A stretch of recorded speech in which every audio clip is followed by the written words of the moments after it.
I'm here to kind of just chat cases. Is anybody seeing anything fun right now? How about you, Danielle? Fun. Right now, seem to be on a run of hip dysplasia. Oh, fun. Yeah, we've done a couple. I don't want to bring up a sore subject, but horses with Sorry. just back soreness complaints. Yeah.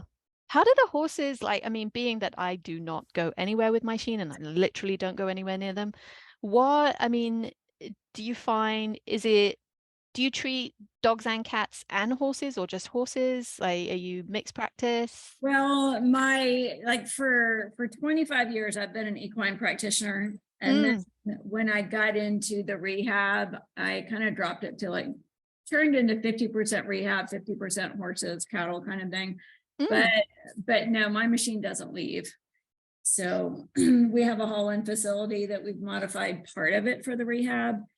And Cool. if they need shockwave, they're welcome to haul on over, or they just don't get it.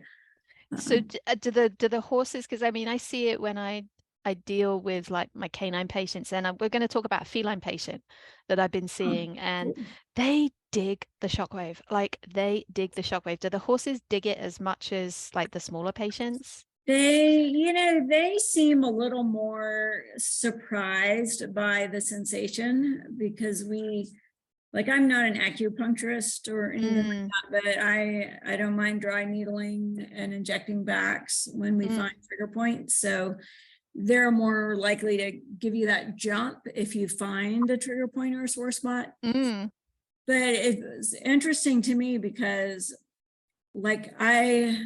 and the backs and the tendons that I've done that other vets may have identified and started on the tendon treatment, and then the owners hear, oh, Bercia has shockwave, and they come over here. All of the horse people have either,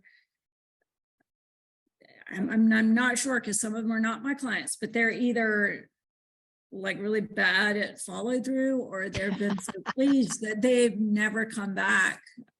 There's been one horse that was one of my clients that did 2 treatments.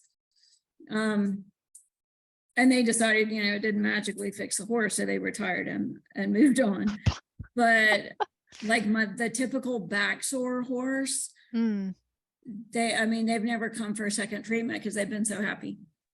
That's awesome. I have the same with backs, and when I'm doing backs are my favorite because they will literally fall asleep. It's so cute. Yeah, it's literally my favorite. I'm like, oh, backs. I know that. I wonder how long is it gonna stay better, or would it have stayed better longer had they done once a week for 2 or 3? I mean, we see, there are some cases that I've seen, especially in some of the more athletic dogs with, kind of like these low grade biceps tendinopathies. We do like 1 or 2 treatments and they're like, well, hey, and off they go. And that's it. So you've stimulated the body into starting the healing process. So it's kind of like jump starting the healing process. So, sometimes if you just jump start them in that respect, that could be enough. That's the one thing that they needed just to kind of get to where they needed to go so their body can continue on with that. So, it could be that, you do a couple of one-hit wonders and it works. I've certainly seen that in a couple of, my agility cases. They've either come in, what they're like, they kind of they may pop out of a weave and just kind of tweak their shoulder a little bit. And, they come up with kind of that mid-range biceps tendon stretch right at the end of kind of range of motion. And they're just kind of a little wincy. And, it's not enough to inject it. You really don't want to put them on a whole heck load of rest, because then they kind of atrophy, and then they're usually border collies. So they end up going psychotically mental on top of everything else. So, we do a couple of, we'll do 1-2 sessions of, shockwave over the bicep tendon. And you're kickstarting, you're kind of revving up the healing process. So, they're getting their, because the agility, they want them back in the ring, they want them back in agility. And, you warn them and say, you don't want to do too much too quickly. And we have a very structured regimen for getting, our, sporty types back to doing sporty type things. But I have to say, I mean, the Shockwave really has helped kind of jumpstart the healing process.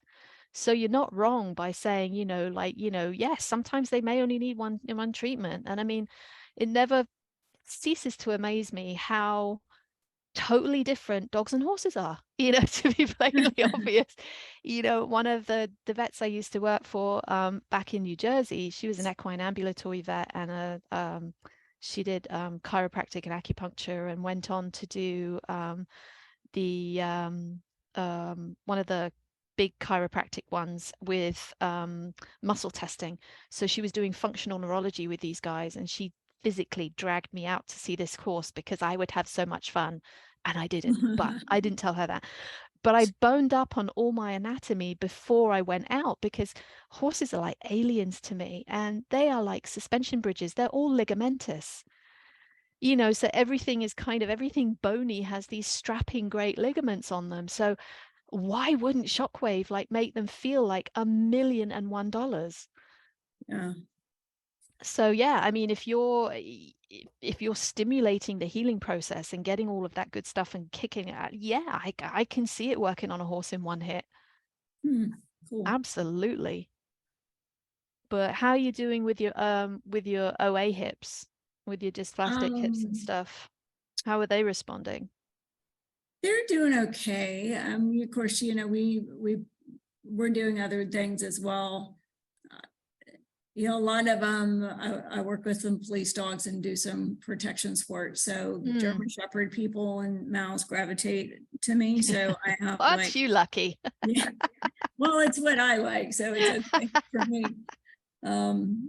Like I have a lot of fur to work through, and sometimes I'm not sure if I should be clipping.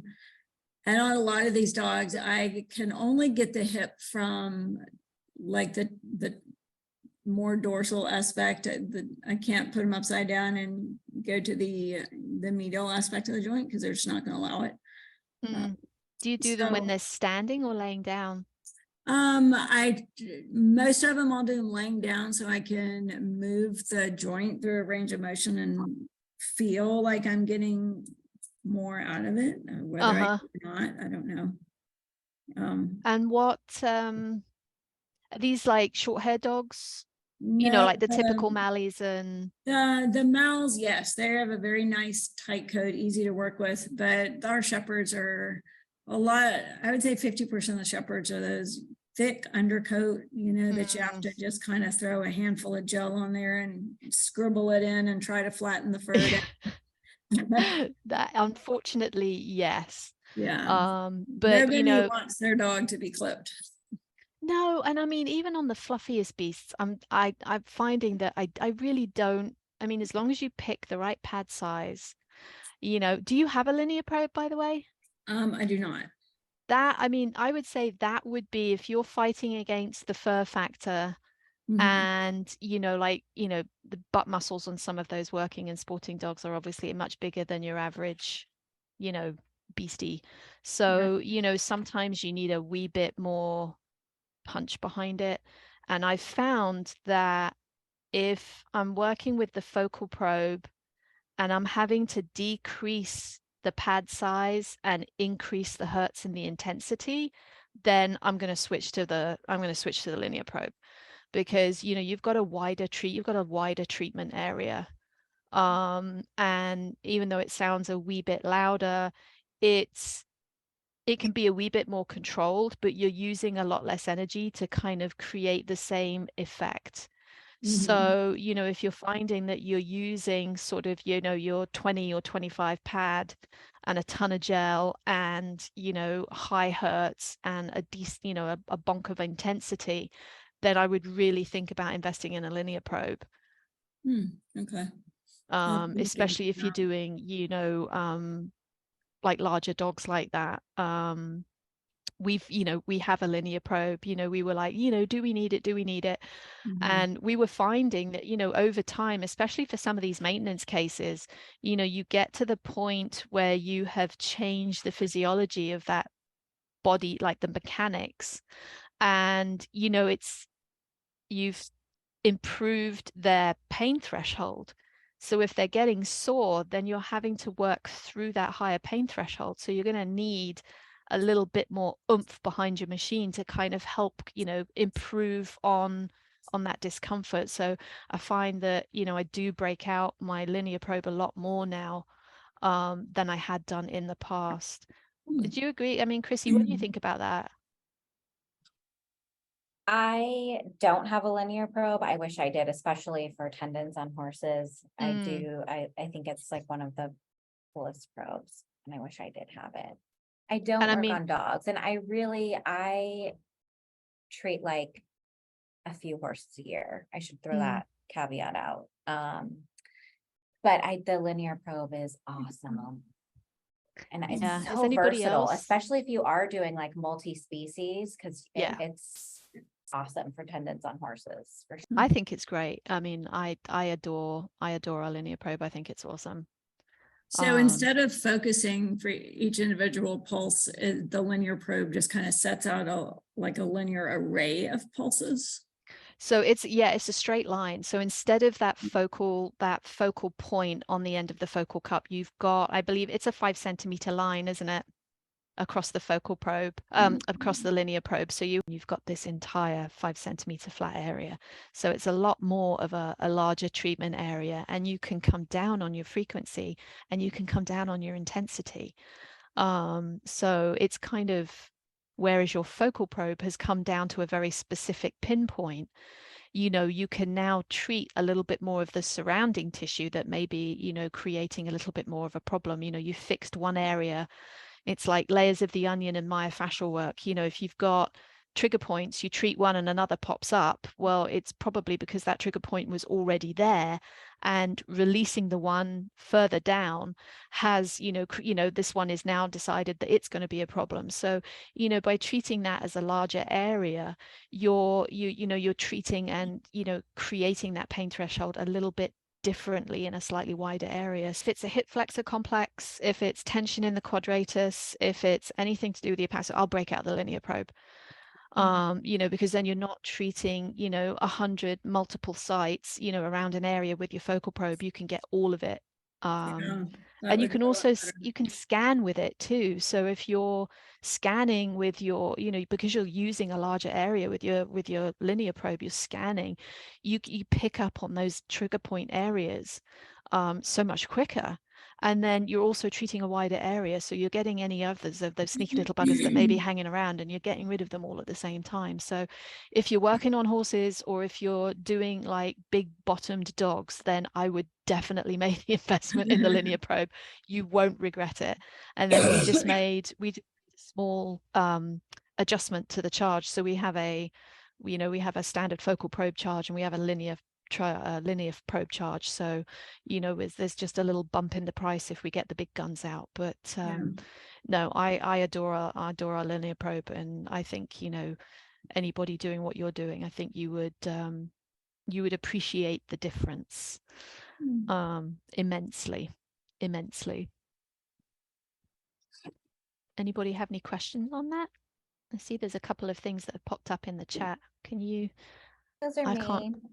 Oh, just adding the probe guide. Oh, you're awesome. That's awesome. So yes, Chrissy has added the probe guide, so you guys can download all the information and have a look at the linear probe. But it's I love it. But we're talking about fantastic cases today, guys. So is anybody else doing something fantastic with their Pizio? Well, if there's really just the three of us, I have kind of not had luck at all with paws when with feet, right? And I don't know if it's something in the way I'm doing it. I will usually use like the 0 and the 5 over the same area.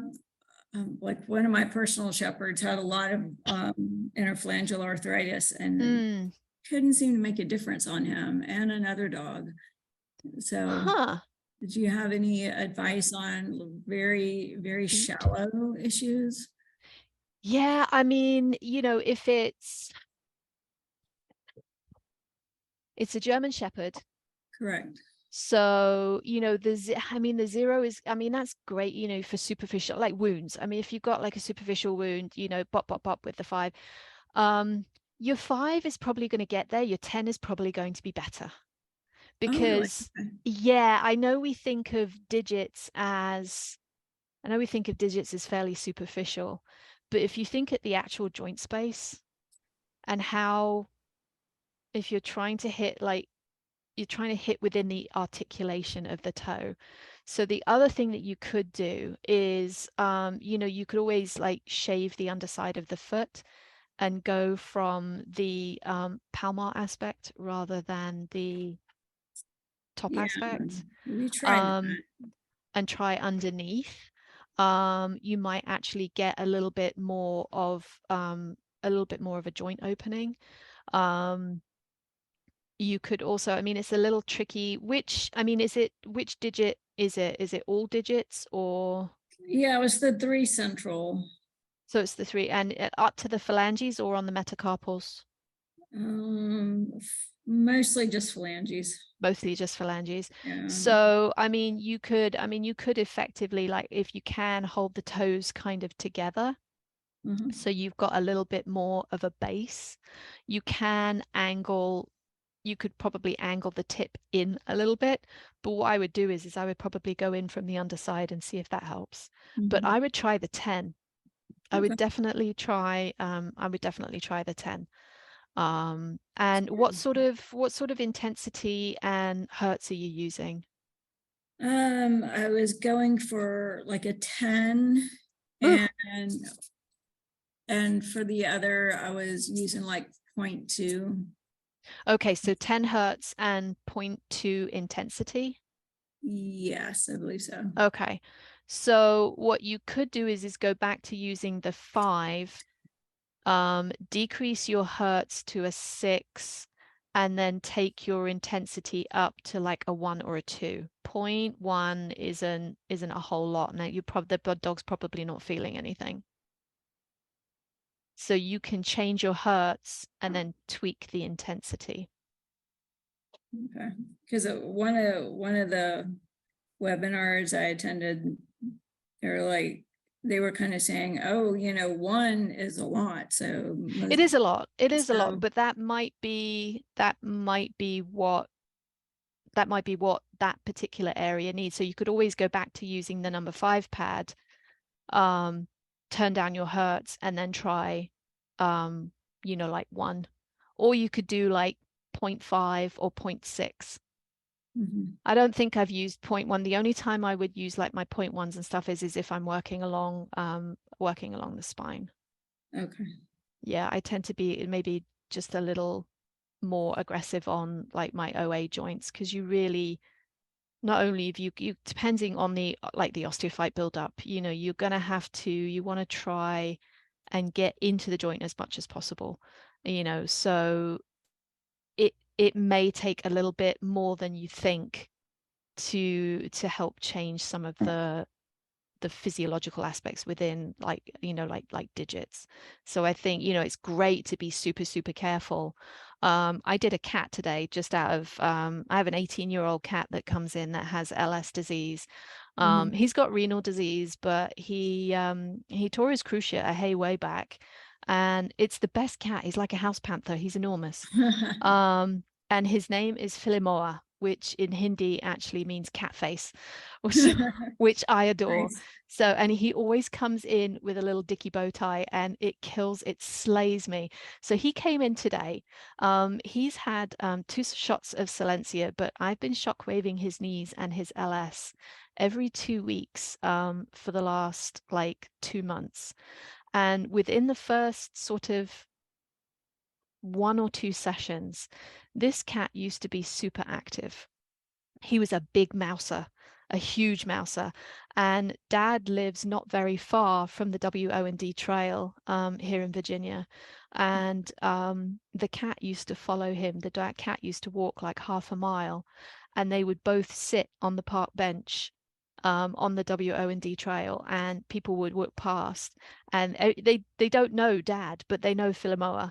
And you know, Philly's not been out as much because Philly's not been able to walk, and he's due to get his second shot of Solensia. So the jury on how, you know, how he's doing on that alone is still out. But he started joining Dad, and he started to walk halfway down to his park bench again, and then Dad picks him up and carries him the other half. So the fact that he started to come out and start moving around, Dad has noticed that he's walking a lot taller. So he was damn near kind of like walking on his hocks when we first met him, because it was really painful for him to straighten his knees. So we started doing the Shockwave, and I started with a number 5 pad. And I did 4 hertz because I wanted to start off, you know, nice and gently. I didn't want to start, you know, ramping things up. And I started with 2 hertz with a 2 intensity, and he sat there perfectly happy. Okay. So you know, I think it's, you know, all of these things are great guidelines, but I think it's very case dependent, and you've got such an awesome variation and such awesome customability or customizability to kind of create a treatment tailored to your specific case. So, you know, if you kind of see him, I use a number 10 pad on his knee now. So now that he's standing up straighter and he's walking better, and you know, he's not as painful, and he's able to get in and out of his litter box again. So, you know, Dad was saying that, you know, he was eliminating outside of the litter box, and everybody was concerned that, you know, he was going a little like 18-year-old cat doolally. And it was because it was painful for him to step over the lip of his litter box. So he's gone back to using his litter box again and joining Dad. I mean, that was the biggest thing for the owner. But having to tailor his treatment to what we're seeing and what the owner is describing for us. So you know, you play with it and say, you know, well, let me turn this up a little bit, I'll turn that down a little bit, and let's see what we get. And you know, he has a point, like I can do 6 hertz now with a number 10 pad on a 2 intensity, and he's as happy as a clam. So, you know, and that's an 18-year-old cat knee. So, and I do that bilaterally. And then I changed the pad to, he's a little bit more sensitive over his LS. So I changed that down to a 5, and I do 4 and a 3 on his LS, and that keeps him going. Yeah. So I think you'll actually be a little surprised at the maneuverability and the changeability that you have within your, you know, within your treatment parameters, you know. And it's like any good cook will tell you, yes, you can follow the recipe, but if you taste it and your taste buds tell you that it needs a little bit more this or a little bit more that, you know, there's nothing telling you that you can't do that. It's a guideline.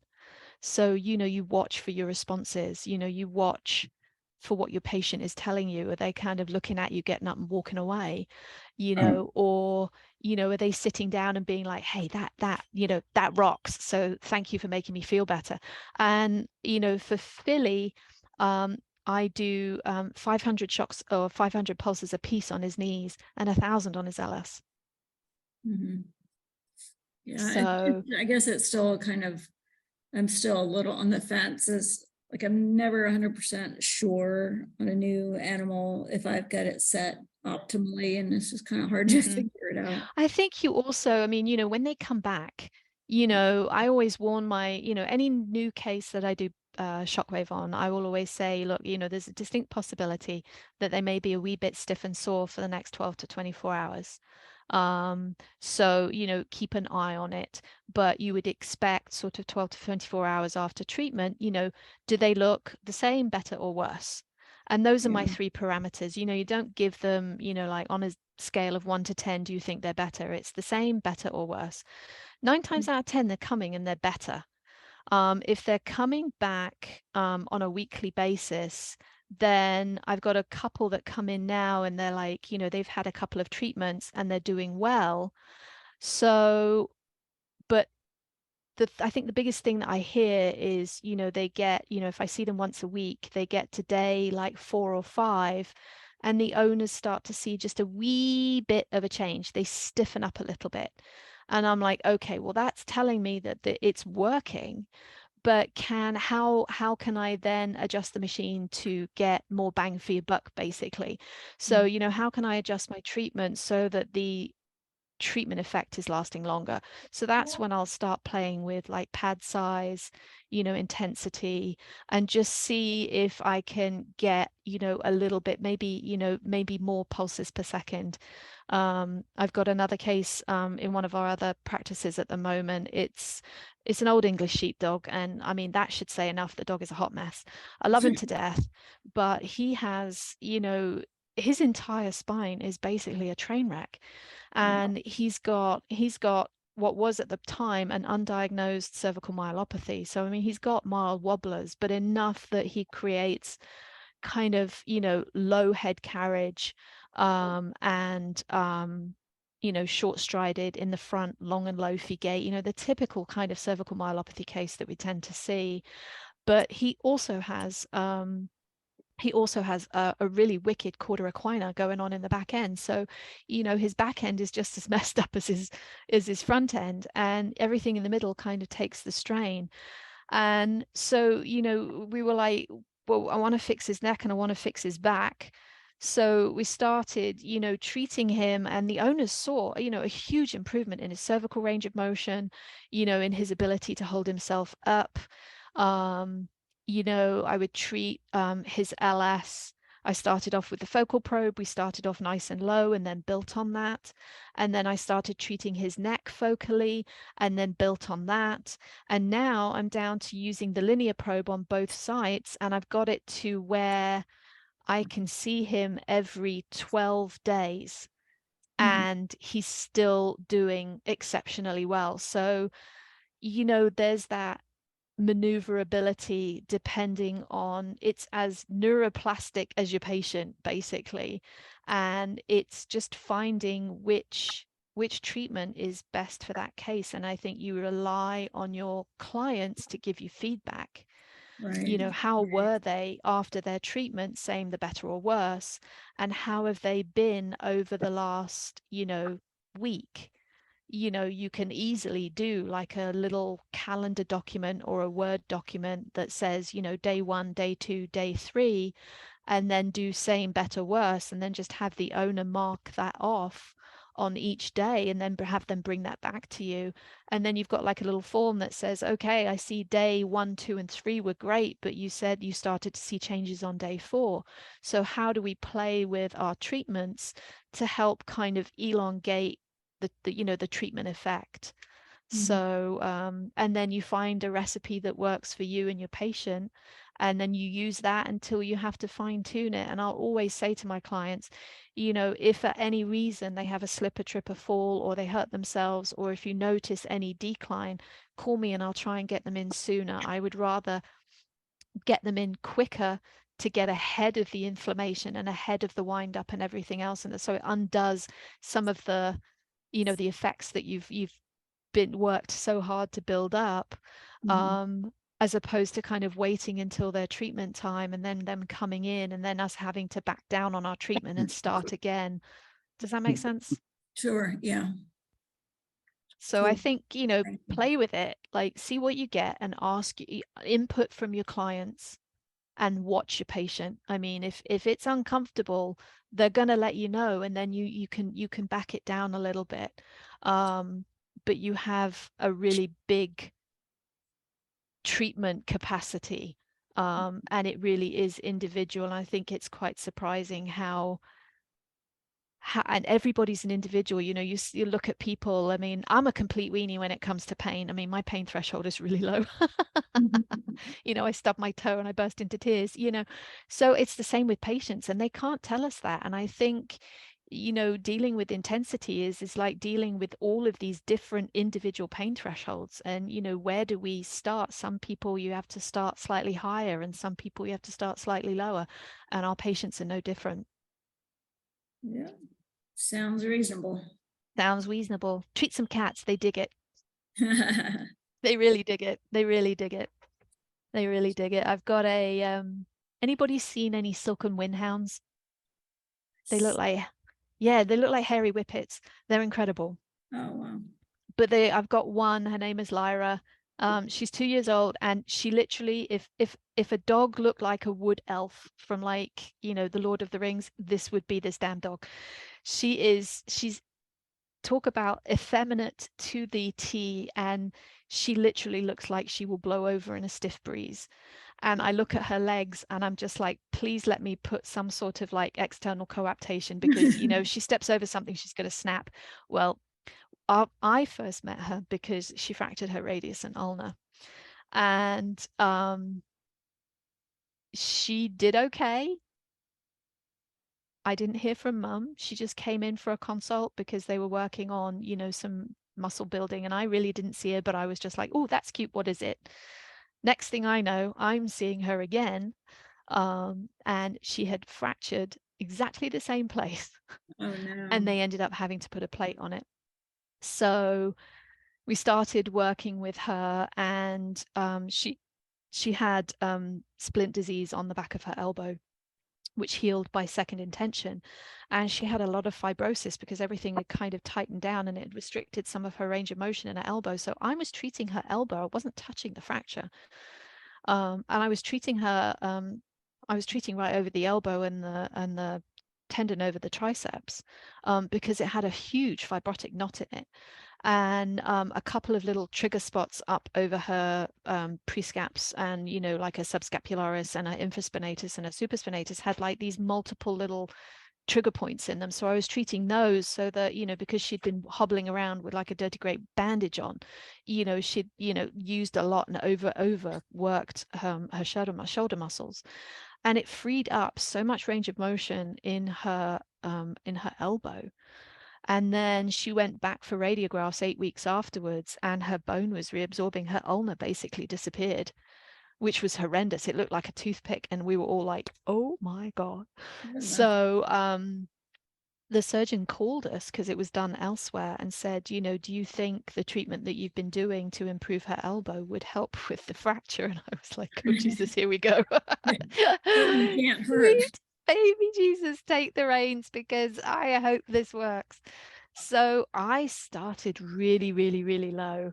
And it was, you know, because we were trying to stimulate bone growth. So I started off really, really low, and it was, you know, obviously not over the top of the plate, which was on the cranial aspect. I was doing the caudal aspect, so I could actually get to the, you know, to get to the bone. So I wasn't having to battle with an enormous plate. I mean, the plate was enormous. And then we started to see, like, little by little, and mum's a DVM, so she would radiograph her nearly every week. I was surprised the dog didn't glow in the dark.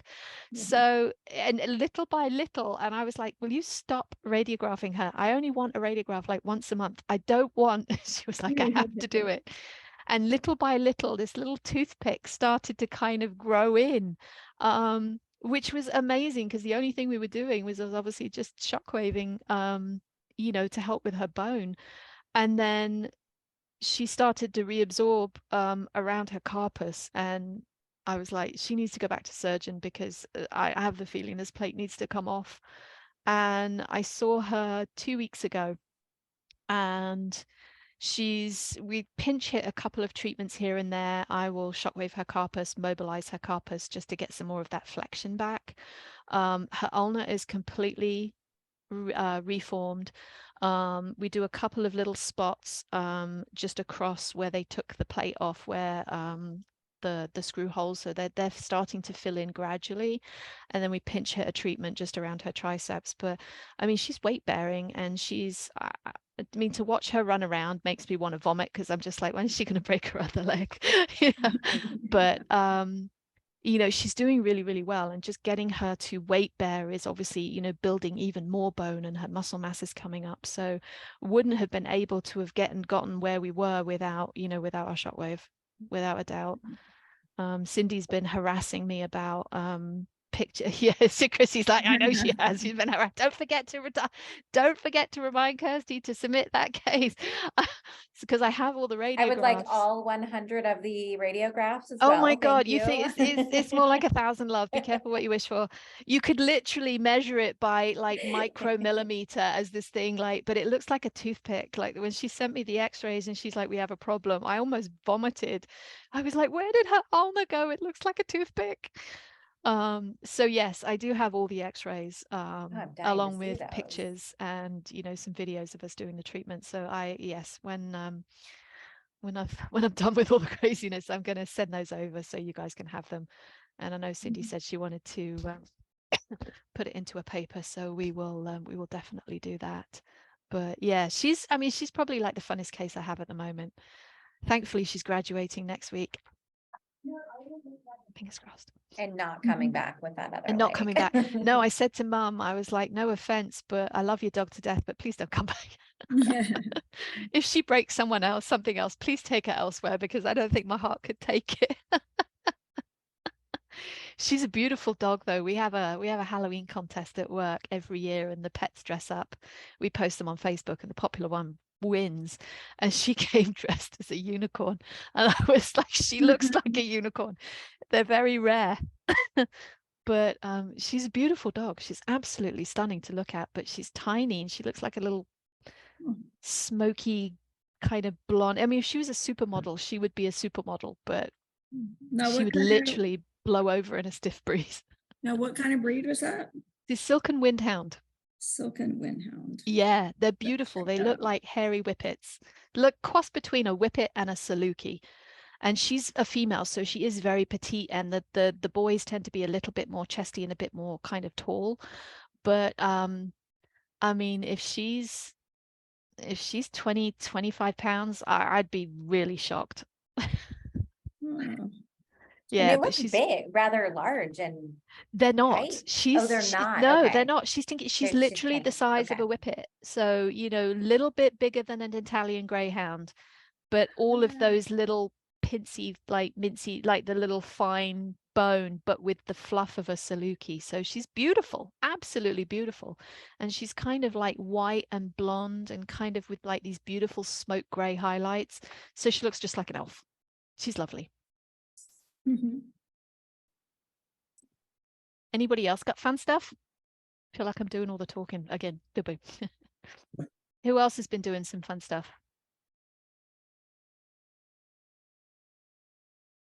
Do I want to talk about my last case then? Yeah, go for it. Unless, hey, Joe, I know you're on. Do you have anything fun or interesting to add from any of your clients or? Hi, Joe. I'm gonna try to make my video work here. Yes, here, I'll make you host. Oh, you don't have to make me host. Oh my goodness, hi. Hey, I've Joe, got an how are awful you? respiratory thing, so if I start coughing. Oh no, are you okay? I managed to get sick every time I go to a CCAT meeting. Hey, it wasn't me. Wasn't me. It has something to do with the airport, I guess. But anyway, I'm tested for COVID. I don't have COVID. No, I don't have anything additional to add today. I was on another call, sorry that I was late. You know, I continue to tell folks, you know, I've worked now with this product, I guess about 13 or 14 years. And it really is, and I've been in the veterinary world almost, 50 years. And this really is one of the very best kept secrets in all of veterinary medicine. And,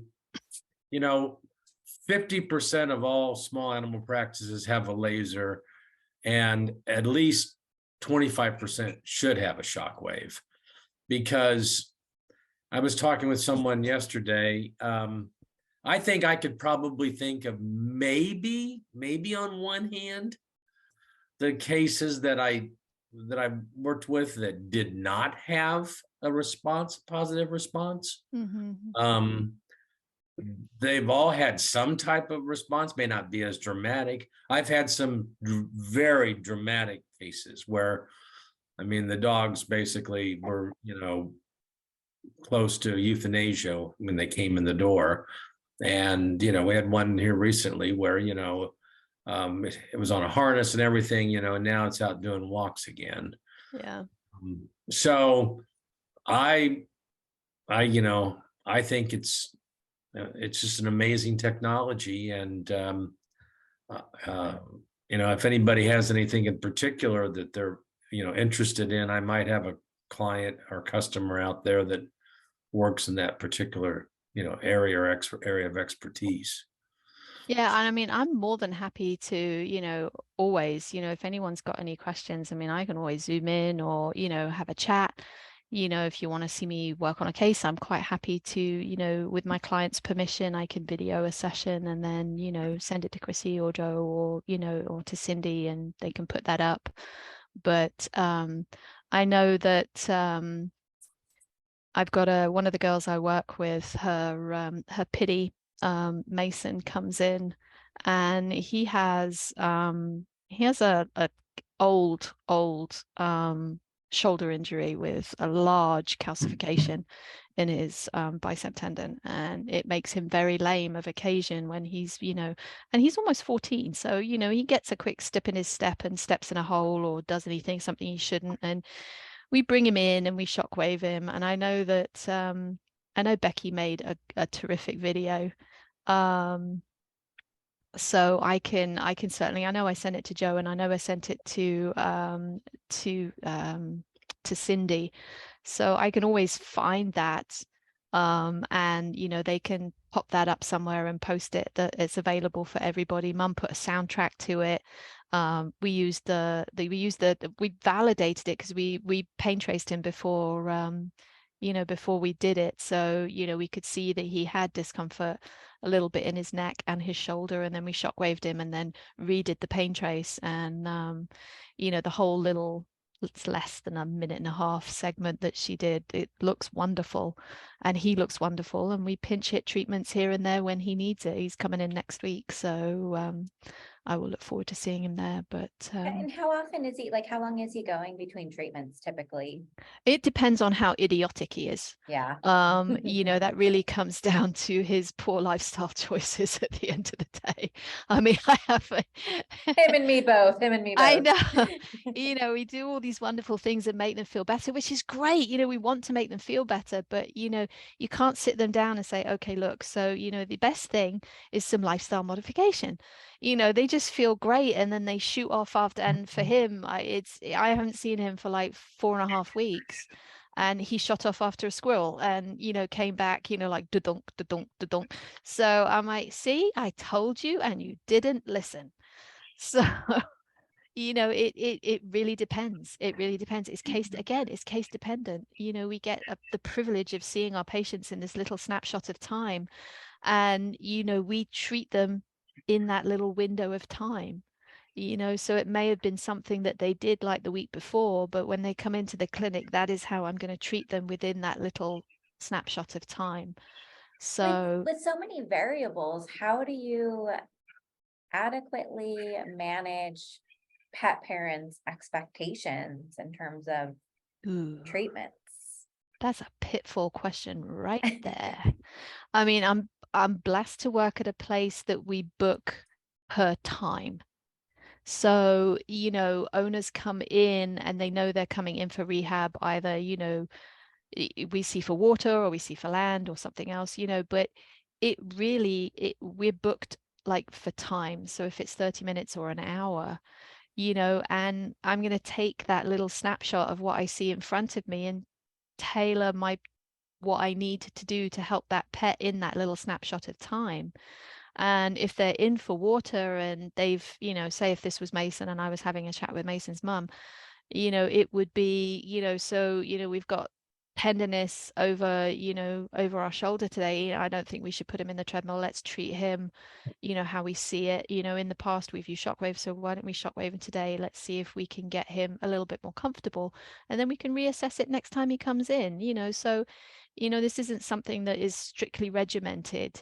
You know, it's very elastic, and it really does depend on that little snapshot of time that you have, that you see your patient. And, you know, I told my CCAT students, you know, last week, you know, you have the privilege of being part of these animals' lives, but you only see them for a very short amount of time, and it is a heartbeat, but you have to treat them in the window of the heartbeat. And, you know, they may be having a good day, they may be having a bad day, they may not have made any improvement. So how are you going to tailor your time around what your, you know, what your patient needs? You know, and then have that conversation with your owners and say, you know, this is what I feel, this is what I think, so this is what I think we should, you know, we should be doing today. Does that answer the question, or did I manage to dance around it again like I usually do? No, I mean, that answered it. I mean, it's an art, right? I mean, I think that's really, a lot of it boils down to that. There are so many variables, and it sounds like you have such a great relationship with the pet owners and really open, transparent communication. It's key. That probably really helps manage those expectations. And I think you know, the biggest thing from a rehab perspective is, you know, so many people forget there is, you know, you've got the doctors, you've got your rehab techs, you know, you've got your assistants, but we forget that there's another member of the rehab team that we always overlook, and that's the owner. And you really have to, you know, we get so wrapped up in, you know, what we want for the case, you know, our clinical goals, and we forget that owners have goals, and that is what is important. So, you know, you can have as many clinical goals as you want, but you have got to make sure that they line up with the owner's goals as well. And, you know, I've had a couple of people that have come in that, you know, their dog was sore after Shockwave, and sometimes that's to be expected. And they don't want it again. And I'm like, okay with that. I'll change the treatment. You know, so it really, they don't dictate what I do, but we work together, you know, to come to the, you know, to the benefit of the patient, and that's key. And until dogs and cats learn how to drive, which would be really scary, you know, our pet parents have to bring their patients in, and, you know, they are the voices of the cats and the dogs, and somewhat the horses if you're a horse person, but we won't go into that.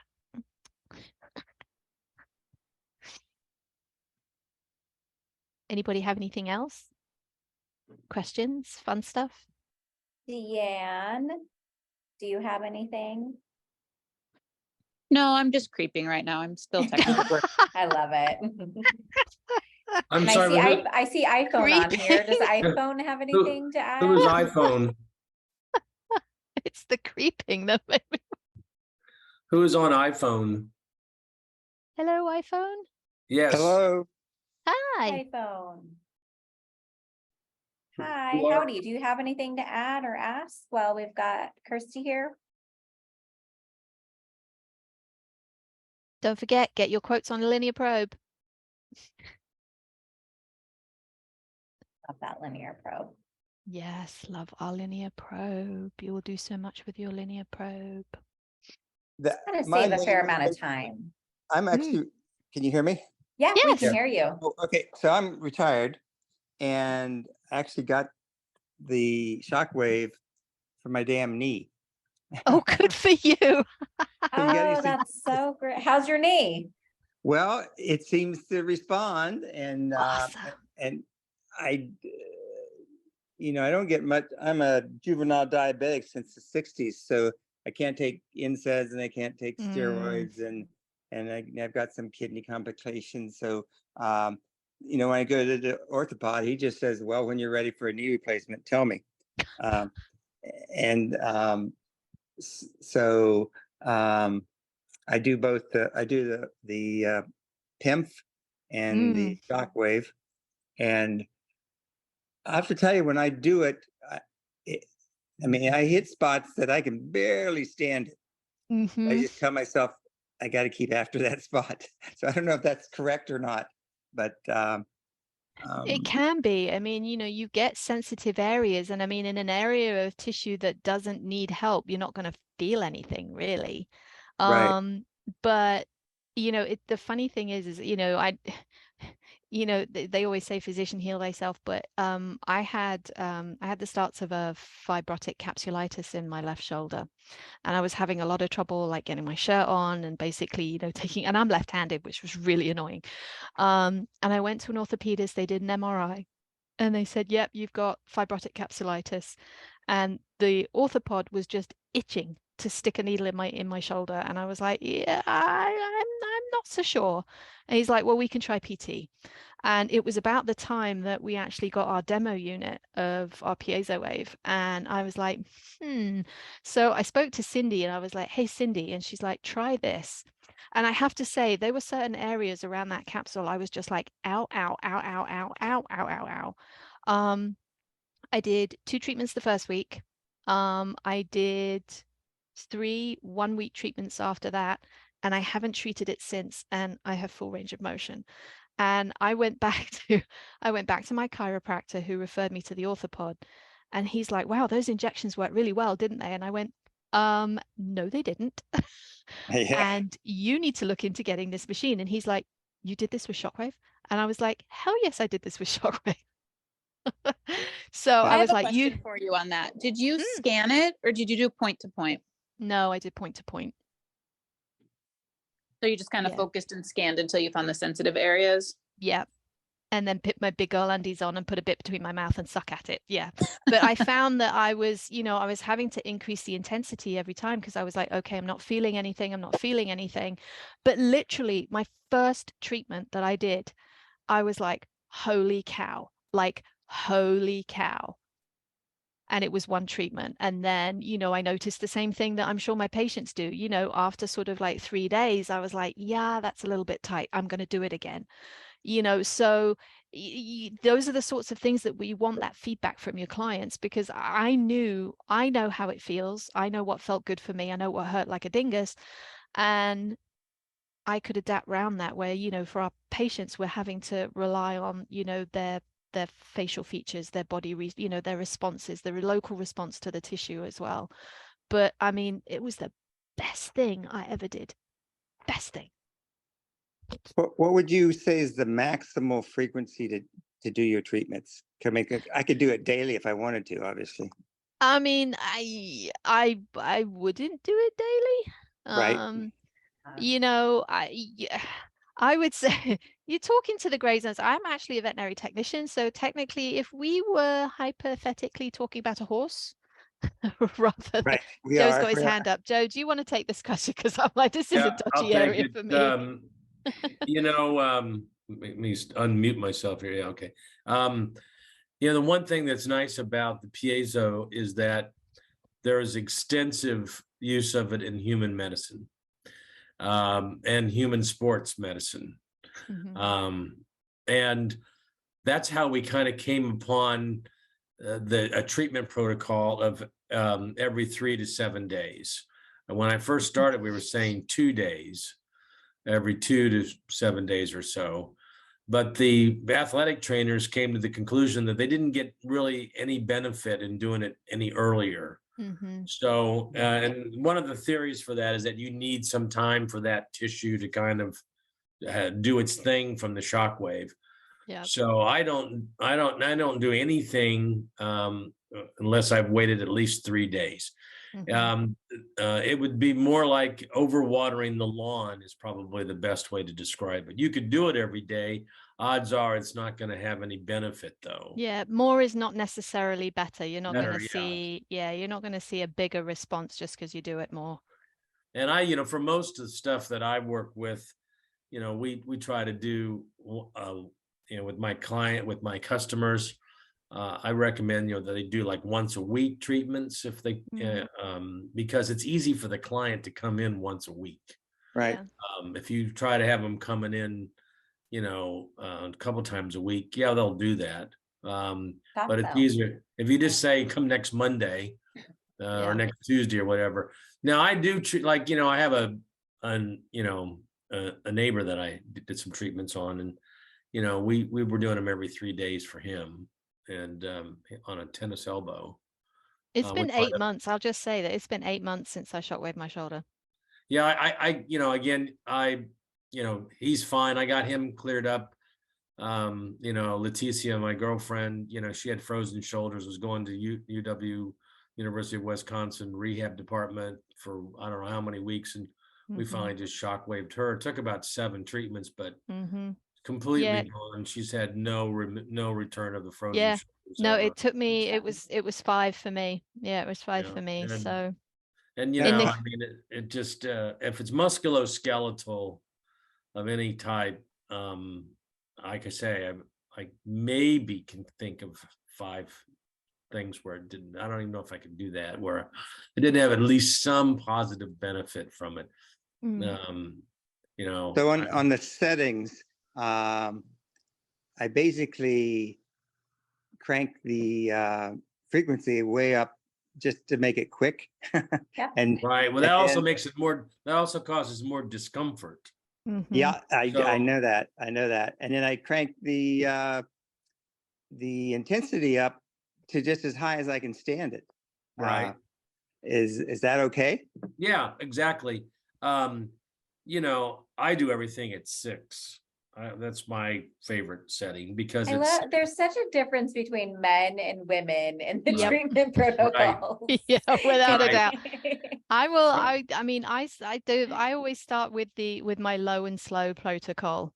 Keep it low, and then you have the benefit that you are on the end of your treatment, so you can assess it, and it's I feel like us ladies kind of fine-tune it in a little bit, but but yeah, I mean, that's you got, it's a blessing that you've got that, you've got the availability to have that to hand for you, and that it's helping, and that's amazing, and I'm so glad it's helping you. Yeah, sometimes I will, when I hit a real sensitive spot that I want to scream. Yeah, I would just actually move the probe rapidly over that area, and then it sort of desensitizes it with less intensity, and then I can treat it more completely once it's a little desensitized. Maybe I'm glad it's helping not you. moving it around and just try lowering the energy and keep it in that would be spot. the other option. Yeah, that's I go play, one way or the around other. with it. Doesn't have to be strongest man in the world competition. That's a great way to put it. Yeah, it's not a how much can you take. My husband's like, well, let's get it to 20. I'm like, well, why don't you try that and let me know how it works out for you. Yeah, why don't you push the button, because I don't want to be the cause of it being like that was too high and that's your fault. No. Yeah, there are some folks out there that use really low energy settings and will tell you that they get great results. Yeah. And I think part of the reason for that is because of the way the piezo is so well focused. Yeah. That focal, the fact that it has a very refined focal area, I think allows you to use less energy in order to still get a positive effect. So anyway, well, I have to go on to another meeting. Yeah, I was just going to say, I actually have to get back to work. Gotta get back to work. Listen, everybody, thanks for making the time today. It was so fun. Kirsty, you are just a gem. I could do this all day with you. You guys are the awesome. And thank you so much for putting all that stuff up about the linear probe. So my pleasure. I hope to see you guys soon. Joe, feel better. I can't wait to see your cases. Yeah, feel better, Joe. Thanks for joining. Thank you, guys. Bye, guys. Bye. Thank you.